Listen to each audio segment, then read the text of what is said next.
Yo, what's up? Magandang hapon mga ka-hunter. So, nandito tayo ngayon sa may Talisay, Batangas kay Juvenel Panghulan. Shout out sa iyo ka-hunter na nasa Bulacan ngayon at shout out sa misis mo na nag-assist po sa atin dito.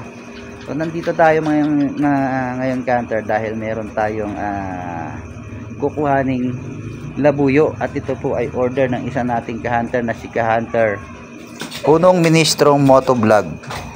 Yan. So, papakita ko po sa inyo mga ka-hunter yung nagustuhan po niyang labuyo na ipapadala natin sa Quezon City. Papalalamove po natin ito. Narito po yung nakursunadahan niyang manok.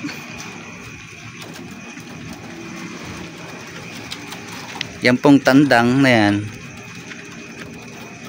pares po yung kinuha niya eh. Yan tandang na yan. Tapos itong inahin na to. Itong inahin na to ay magkaiba ang kulay ng mata. Yung left right niya ay itim na itim. At yung right side naman po niya ay mayroong center ball po.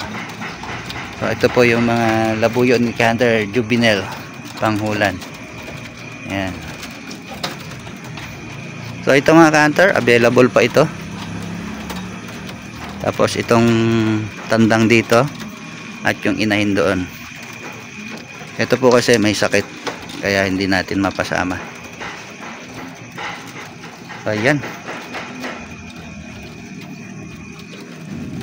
Ganda ng kulungan niya mga ka-hunter. Talaga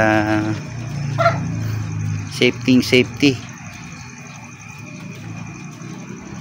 So dito po ito sa Talisay, Batangas mga ka-hunter.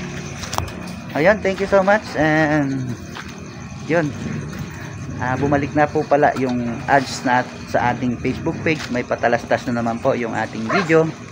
So sana naman po kung ayaw nyo po yung aking video na ina-upload, scroll down nyo na lang po, huwag nyo na pong i-report. Dahil sa totoo lang po, isa po ito sa pinagkukuhanan ko ng extra income. Buti lang pong pangdagdag sa pang-upa ng bahay, pang-paaral ng eskwela. Sa totoo lang po, sa 4 na buwan, isang beses lang po ako sumahod dito. Hindi naman po kalakasan yung kita ng ating Facebook page. Naiipon lang po ng naiipon hanggang sa maka $100. Ayun, masasahod ko po siya.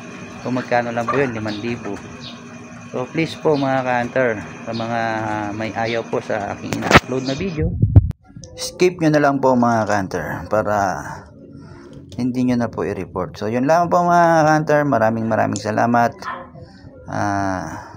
Ganito na lang po yung ating video. Ay, so ayan, ilalagay ko na po ito sa bulsikot mga ka-hunter. Bye bye, thank you.